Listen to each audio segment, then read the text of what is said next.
suena. Llegó la hora, qué emoción. Yeah, yeah. Oh yeah. Palomitas que estallan, qué explosión. Cine con sabor, tu diversión. Bienvenidos y bienvenidas a Cine con Sabor, el podcast en donde disfrutamos el cine desde diferentes perspectivas y con diferentes sabores.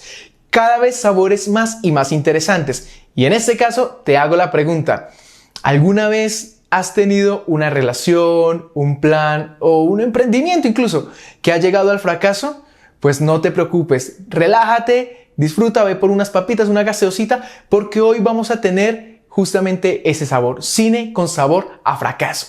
Vamos a hablar sobre las películas que han fracasado a lo largo y ancho de la historia del cine, desde incluso sus comienzos hasta la modernidad, pasando por unos fracasos que con el tiempo pues como que trataron de volver a flote y a sacar la cara. Vamos a hablar también de aquellas películas que pasaron de ser fracaso a ser películas de culto. Vamos a entender un poco por qué una película fracasa realmente, cuáles son estos ítems o elementos a tener en cuenta para hablar de que una película fracasó, y obviamente nuestra sección ¿qué necesidad? Para comenzar, quiero que me des en los comentarios si al terminar este video conoces alguna de estas películas, o si antes de verlo sabes de alguna película, serie que haya fracasado antes, durante o después de su estreno. Y ya para arrancar, pues vamos a hacerlo con un poquito de historia. No sé si ustedes saben de un director americano muy famoso que es D.W. Griffith. D.W. Griffith hace grandes películas y es muy reconocido por sus historias, por el montaje, entre otras cosas. D.W. Griffith hace una película que se vuelve una película de culto, que es The Birth of a Nation, o El nacimiento de una nación, una película muy aclamada. Luego de esta película, él trata como de redimirse, porque esta película, El nacimiento de una nación, resulta ser un poquito racista. ¿Sí? Entonces empieza a ser muy criticado. Lo que ahorita pues se convierte en una película de culto, en su momento fue una película muy criticada. Y trata de hacerlo con intolerancia. Una película que básicamente nos narra 4 historias diferentes, 4 historias donde hay justamente intolerancia en tiempos diferentes de la historia. ¿Qué pasó con esta película? Resulta que esta película no la entendieron. Las personas que fueron a verla no la entendieron. Digamos que también tuvo un costo, y ojo con esto, tuvo un costo de cerca de $2 millones. $2 millones hace más de 100 años. Imagínense en cuánto es eso, y lo peor de todo, no alcanzó a recuperar ni siquiera la mitad de lo invertido. Entonces, esta película fracasa por diferentes razones. Primero, es como un intento aforado, un intento acelerado, así como desaforado, de reivindicarse por lo que había hecho con El nacimiento de una nación, tratando de abordar directamente una temática que lastimosamente el público en general no lo tomó de la mejor manera. Luego tenemos en 1963 otra película que también fracasa, y fracasa al punto de casi hacer desaparecer a uno de los estudios más reconocidos en los últimos momentos, y esta película es Cleopatra. Esta película tiene un presupuesto que literal se salió de control. Empezaron a tener de alguna forma muchos cambios en los directores, y sobre todo encontraron problemas porque habían romances entre los actores, entre los protagonistas, que desataron muchos problemas dentro y fuera del set. Además de esto, yo sé, ¿quieren saber a qué estudio casi quiebra? Pues Cleopatra, ni más ni menos, casi lleva a la quiebra a la 20th Century Fox. O sea, nos hubiéramos quedado sin Los Simpsons, no sé, sin muchas cosas que la 20th Century Fox ha producido a lo largo de los diferentes años, porque les recuerdo que esto fue en el 63. Estamos hablando de casi como 80 años, más o menos, aproximadamente. Entonces, bueno, entre cosas, también hubieron situaciones como la siguiente, y es que, claro, gastaron tanto dinero creando sets de grabación grandísimos que realmente llegaron a un punto en que se destruían por mero capricho. Fueron muchas cosas. Y aquí es donde sale también a relucir una frase muy importante de un arquitecto americano que dice: menos es más. Y les explico. Cuando nos referimos a menos es más, es porque en muchas ocasiones, al poner muchas cosas, al tratar de hacer más, realmente se le pierde el sentido a las cosas. Digamos que en el cine, esto va a ser compartir un poco una lección. Entendemos a la hora de escribir un guión que si, por ejemplo, tú tienes dos opciones, tú puedes mostrarlo o decirlo. Digamos una situación, un robo, hablemos de un robo. Si hay un robo, si tú quieres mostrar o contar acerca de un robo, fácil, tú puedes mostrar el robo o hablar sobre el robo con un diálogo. Si tú vas a mostrarlo, no lo digas porque es sobresaturación de información. O sea, hay una sobresaturación, sí, yo creo que vale la pena decirlo así. Hay una saturación de información y el televidente, el público, el espectador va a pensar que lo estás tratando como un idiota, como un estúpido, que no entiende. Digamos que cuando tú estás estudiando un poco de guión y de cine, te dicen, ¿no? Si puedes mostrarlo, no lo digas. Y si lo vas a decir, no lo muestres, a no ser que sea narrativamente o dramatúrgicamente necesario. Otra película que también entra entre los grandes fracasos de la historia es una película de 1980, está ya más cerquita, que es Heaven's Gate o Puertas del Cielo. O puertas del cielo. Después de haber ganado el Oscar, Michael Cimino, con la película The Deer Hunter, el estudio le dice, oiga papá, usted acaba de ganar un Oscar con esta película, ¿sabe que su próxima película, libertad total de lo que usted quiera hacer, libertad absoluta y el presupuesto que usted necesite? ¿Qué resultó de esta confiancita del estudio? Pues básicamente una película que dura más de 5 horas, escenas filmadas cientos de veces, y esto es ridículo. Vean, yo incluso en la universidad cuando estuve grabando hubo una vez un plano que tuve que grabar como 12 veces y la productora ya estaba que me mataba porque yo quería hacer un fuera de foco bellísimo con un lente análogo, con un lente digámoslo así viejito, y era bellísimo, pero tuvimos que grabarlo 12 veces y simplemente era como alguien, o sea, como que se detenía una persona, seguía caminando y la otra persona se detenía donde la primera persona se había detenido, porque el resto había mucho desenfoque, era un blur divino, un blur natural, analógico, bellísimo. Pero me vaciaron. Ahora, esta película tuvo escenas que se grabaron más de 20, 30, 40 veces. Entonces, aquí es donde ya uno empieza a tocar lo ridículo. Aparte de eso, la película, un poquito parecido a lo de Cleopatra, construyó sets grandísimos, simplemente que iban a durar un par de segundos o minutos en la película para luego ser totalmente destruidos. Esto terminó en dos cosas. Lo primero, una película que costó $44 millones y que solo recaudó $4 millones. Y por consiguiente hizo llevar a la quiebra y desaparecer de la historia al estudio Unit Artists. Este estudio desaparece a causa y por culpa de esta película. Y bueno, estos fueron como los primeros fracasos de la historia, ¿no? Tuvimos desde los meros inicios con Griffith, luego en Cleopatra en el 63, luego tenemos Heaven's Gate en los 80s. Ahora vamos a entrar a hablar también de unas películas que fueron un desastre, que fueron un fracaso justamente por este sabor que estamos probando, pero un poco más conocidas, un poco más, llamémoslo, un poco más cercanas a lo que nosotros podemos llegar a conocer. Y hablando de películas un poco más modernas, vamos a hablar de una que ya en varios capítulos hemos utilizado, sobre todo en los de animación y demás, por sus problemas con el CGI, y es la película Cats, que es básicamente una adaptación de un musical en donde trataron de unir la fisionomía humana con la de los gatos, y todo esto terminó en un desastre.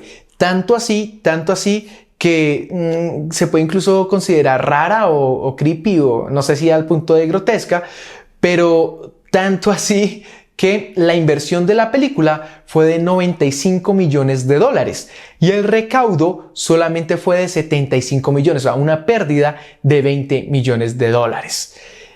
Esta película se volvió la base de lo que no se debe hacer. Imagínense hacer una película. ¿A quién le sobran $95 millones?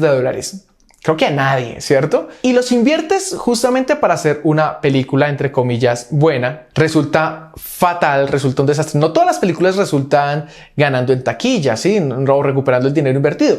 Algunas recuperan o llegan como a un punto medio en donde recuperan lo invertido, ¿sí? Invertiste 200 millones, recuperaste 200 millones. Ok. Y pues con eso igual nos podemos mantener si no hay ganancia. Pero si hay una pérdida, y no solamente el problema es que haya una pérdida, el problema es que también se vuelve básicamente como la película señalada o tachada de lo que no se debe hacer en una industria tan grande. Otra película considerada como parte de los fracasos un poco más cercanos a nuestra época es The Room del 2003. Una película que costó, y esto es lo más triste, costó $6 millones, que incluso nadie sabe de dónde salieron esos $6 millones, y que en su primer fin de semana solo recaudó $1,800. Es como que tú le inviertas 6 millones de pesos, hagamos un ejemplo tonto. Le invertiste 6 millones de pesos y solo recaudaste, no sé, 18,000 pesos o incluso 180,000 pesos, por decir algo. Incluso es totalmente menos, ¿no? Pero es eso justamente lo que pasó. ¿A qué se debe justamente todo esto? Diálogos absurdos, inverosímiles, actuaciones nefastas. Tanto así que con el tiempo, ojo, la película fue tan mala que se volvió una película de culto, una película que constantemente las personas utilizan de referencia. Y es justamente en esta película donde les decía que hay películas que son tan malas o que con el paso del tiempo tratan de retomar un poquito de fuerza. Y esta en especial fue tan mala que hay ocasiones en donde se hacen funciones especiales y las personas van a verla para gritar los diálogos incoherentes, para lanzar cosas, para reírse, para abuchar, porque lo que les digo, fue tan mala que incluso se considera divertida y entretenida. No se puede dejar por fuera John Carter del 2012. John Carter fue una apuesta de Disney por adaptar una novela bastante interesante y bastante conocida de Edgar Rice Burroughs. Sí, no espero haberlo dicho bien. Una novela que trataba de un personaje, un humano, era transportado a otro planeta. Un planeta en donde su fisionomía o el peso de su masa muscular le permitía generar grandes saltos o grandes movimientos, convertirse en un guerrero y más. ¿Cuál es el problema con todo esto? La película tiene un costo de más de $250 millones y a esto toca sumarle el costo de marketing o publicidad. ¿Cuál fue el problema? El problema es que hubo, yo creo, o se entiende, o se rumora, que hubieron conflictos porque no supieron cómo promocionar o publicitar la película, ya que, como les digo, era una adaptación de una obra literaria. Entonces, esto generó confusiones en el público, en el espectador. No sabían de qué era lo que se estaba hablando, de qué se trataba la película antes de su estreno. Resulta que, lastimosamente, solo pudo, pues, aparte de generar una desconexión emocional grandísima con uno de los estudios más grandes o uno de los inversionistas en el cine más grandes, que es Disney, pues generó pérdidas de más de $150 millones. ¿Por qué? La película, como se los dije, costó 250 millones más publicidad, que puede ser otro tanto de millones de dólares, y solo recaudó 100 millones. Esto es lo que pasa o sucede cuando se hace un mal branding, cuando también se hace un mal estudio y una mala publicidad. Y para cerrar este listado, hay una que definitivamente no podemos dejar por fuera, porque incluso su propio protagonista se burla del fracaso tan grande que fue esta película. Y claro que sí, es Green Lantern o Linterna Verde, entregada a nosotros en 2011, protagonizada por Ryan Reynolds.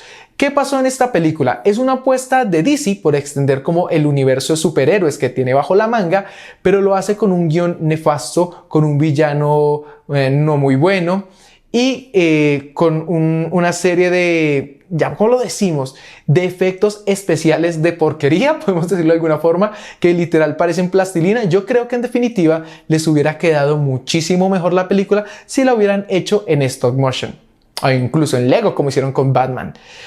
¿Cuál es el problema de esta película? Aunque la película cuesta $200 millones y recauda 219, bueno, digamos que alcanzó a recuperar un poquito de lo invertido, como el 10% de lo invertido, Pero el problema no es el dinero. Aquí el problema ya no es el dinero. Aquí el problema es que los nombres de los directores, productores, equipo técnico y claramente protagonistas, pues queda manchado. Tanto así que el mismo Ryan Reynolds muy seguramente, y nos lo ha mostrado, se arrepiente de haber participado en esta película y demás. Pero bueno, ¿qué nos queda como en el tintero? Que pasas de hacer una cosa cochina o fea como es Linterna Verde, que pues, sí es mala, la verdad es malísima. Pero te puedes reivindicar haciendo cosas como Deadpool, en donde incluso has tenido, o bueno, Ryan Reynolds ha tenido la oportunidad de burlarse él mismo de lo que han sido sus fracasos, no solamente con Green Lantern, sino también con la versión de, entre comillas, Deadpool en la película de Wolverine, entre otras muchas cosas. Entonces démonos cuenta que pues a veces un fracaso se puede convertir en algo muy bueno y no significa que el fracaso con tu ex se vaya a volver algo positivo en el futuro, aunque si aprendiste a no volver con él o con ella y ya entendiste qué fue lo que pasó y qué fue lo que los llevó al fracaso, pues definitivamente vas a poder tener una relación a lo Deadpool, manito arriba.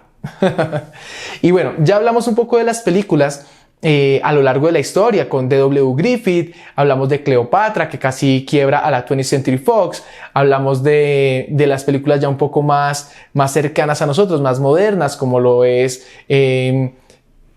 Cats, lastimosamente, o como lo es Green Lantern. Ahora vamos a hablar también un poco de los fracasos durante la producción de las películas que tuvieron problemas mientras se estaban grabando. Y comenzamos con estas anécdotas sobre problemas en las grabaciones de las películas con una película que tiene algo muy particular y es que creó todo un set para poder grabar en el mar. Esta película se llama Waterworld de 1995, dirigida por Kevin Costner. Esta película fue un desastre total en su grabación. ¿Por qué? Porque quisieron, como se los estaba diciendo, crear un set que flotara y que se mantuviera en el mar, porque querían grabar gran parte o casi toda la película se desarrolla en el mar. Pero fue tanto el problema o fue tanta la inversión para el primer set que lastimosamente hubo una tormenta y este set se destruyó por completo, literal se lo tragó el mar. Tuvieron que volver a hacer un montón de cosas, el presupuesto se duplicó. Pensando que iba a costar entre unos 80 millones de dólares, terminó costando 175 millones. Lo que lastimosamente llevó a que la película sí recuperara algo de dinero, pero a lo largo del tiempo. Y aquí quiero explicar una cosa. Es muy importante la semana de estreno de las películas. Digamos que el primer fin de semana o la primera semana es súper importante porque eso va a determinar cómo le va a ir a la película en el resto del mes o en el resto del tiempo que se tiene pensado que esté proyectada. Entonces, si una película en su primer fin de semana, en su primera semana de estreno, le va muy bien, es tan exitosa como Endgame o como Infinity War, pues vas a saber que esa película va a recaudar muchísimo. Pero si el primer semana de una inversión de 6 millones de dólares solamente recuperas $1,800, ya entiendes que la película le va a ir fatal y que definitivamente no vas a poder alcanzar ni a recuperar lo invertido y pues mucho menos pensar en ganar algo de eso, porque a final de cuentas el cine es una industria y al ser una industria pues se quiere ganar dinero. Se gana dinero para hacer películas y se hacen películas para ganar dinero. Entonces es una cadena. Si alguna película representa una pérdida muy grande, pues como se dieron cuenta puede incluso resultar en el quiebre o llevar a un estudio grandísimo a la quiebra definitiva, ¿no? Otra película que también tuvo muchos problemas a la hora de su grabación fue Super Mario Bros. Y no estoy hablando de la película de animación, estoy hablando de uno de los primeros intentos de hacer una película en live action sobre un videojuego. Y sí, fue Super Mario Bros. Que se desarrolló o se estrenó en 1993.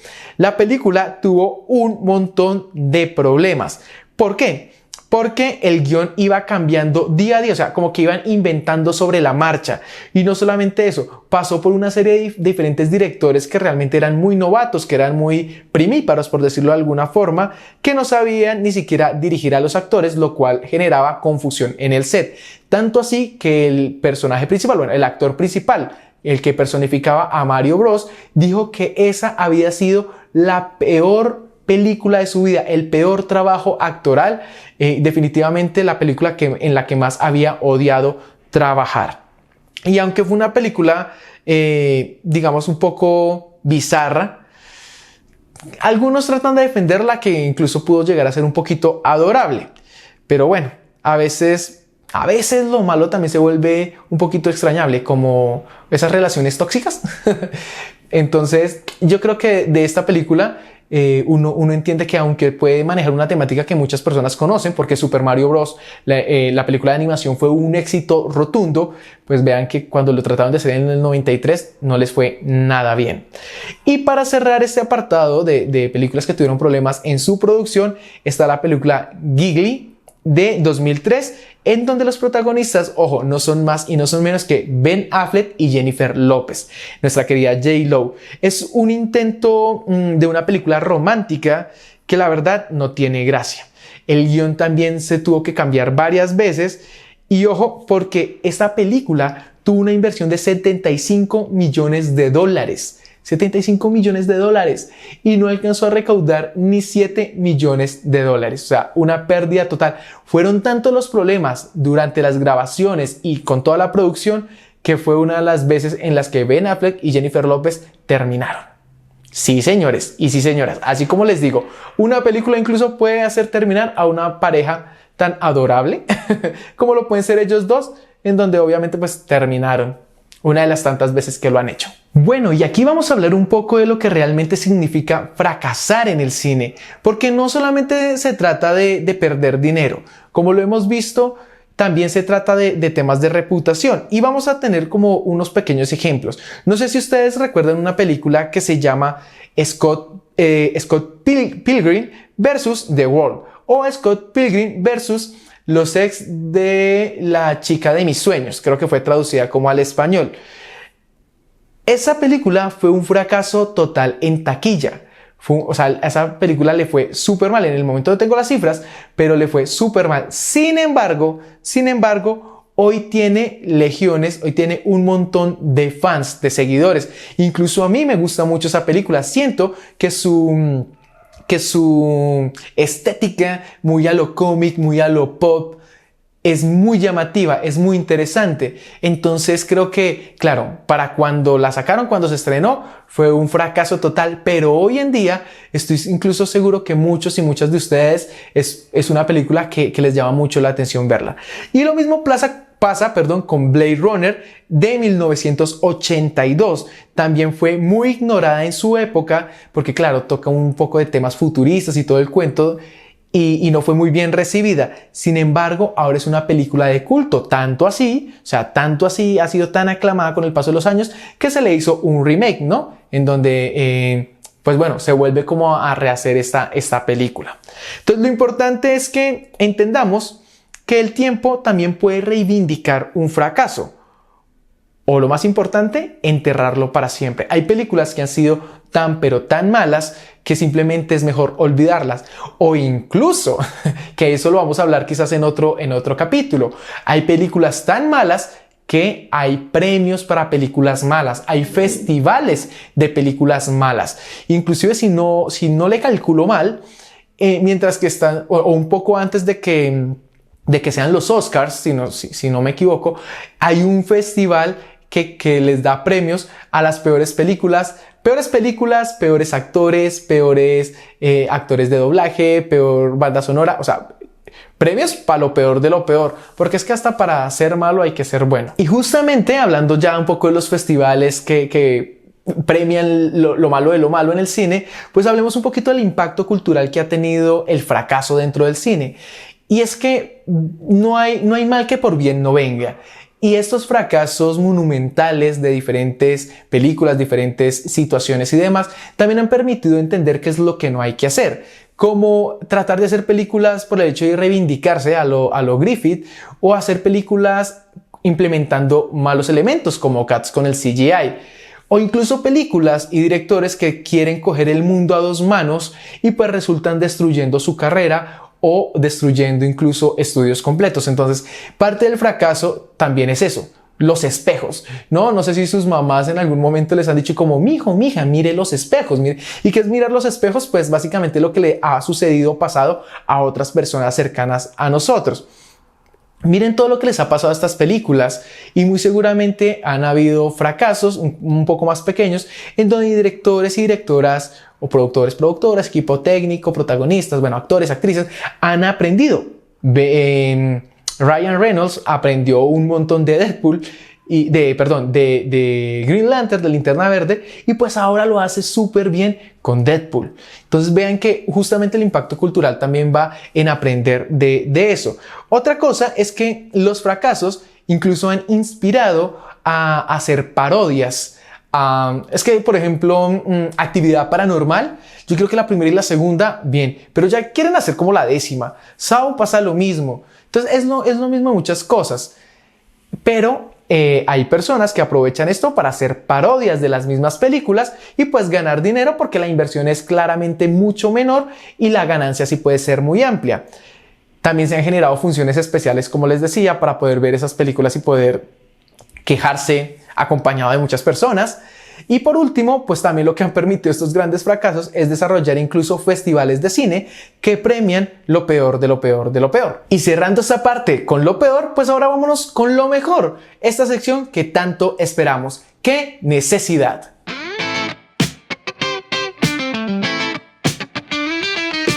Oh, qué necesidad.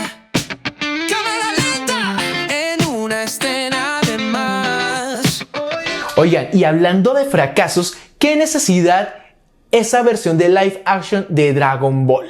Ya lo hemos hablado en otros episodios, pero es que es básicamente implementar las cosas de la peor manera. Primero, el casting es una porquería, porque me mandan a Goku, que es un personaje, no sé, un personaje muy único, y pues le meten a un americano, ¿no?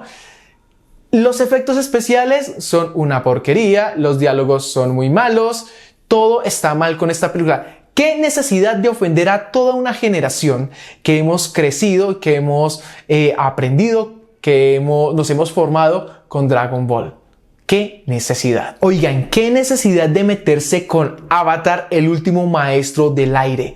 El live action que hicieron en el 2010, para que me entiendan, pues básicamente fue una bofetada a también toda una generación que creció y acompañó en sus aventuras, en donde hay una película que también un casting malísimo y en donde incluso la pronunciación de los nombres de los personajes está mal. Entonces, ¿qué necesidad de ofender? O sea, ya habían hecho Dragon Ball en el 2009 y en el 2010 nos quieren cachetear con esto. O sea, ¿qué necesidad? ¿Qué necesidad de tener un Batman y Robin del 97 en donde Batman tiene unos batipezones? Yo en serio no lo creía cuando lo estaba investigando. Y vean, ¿qué necesidad de hacerle a la armadura de Batman los pezones? O sea, aparte de eso, unos, no sé, diálogos un poco cursis, en donde como que no hay una química, no hay una magia, y en donde inclusive el mismo George Clooney, que George Clooney pues es el papá de los papaces, se disculpó por haber participado en esta película, y eso que él era Batman. O sea, tuvo la oportunidad de ser Batman. Casi nadie tiene la oportunidad de ser Batman. Entonces, ¿qué necesidad? ¿Qué necesidad? Vamos a opinar. Cosas extrañas que nos hacen pensar en las películas. Es para dudar. Y bueno, con los batipezones llegamos al final de este episodio de Cine con Sabor a Fracaso. Gracias por acompañarme, por querer aprender un poco más de cine. Quien les habla, Nicolás León. Nos vemos en un próximo episodio. Les recuerdo que en la descripción del video les dejo los nombres de las películas sobre las cuales hablamos a lo largo y ancho del podcast. Así que bueno, sin más que decirles, nos vemos en un próximo episodio con un nuevo sabor que seguro los va a deleitar. Nos vemos en otro episodio de Cine con Sabor. Chao, chao.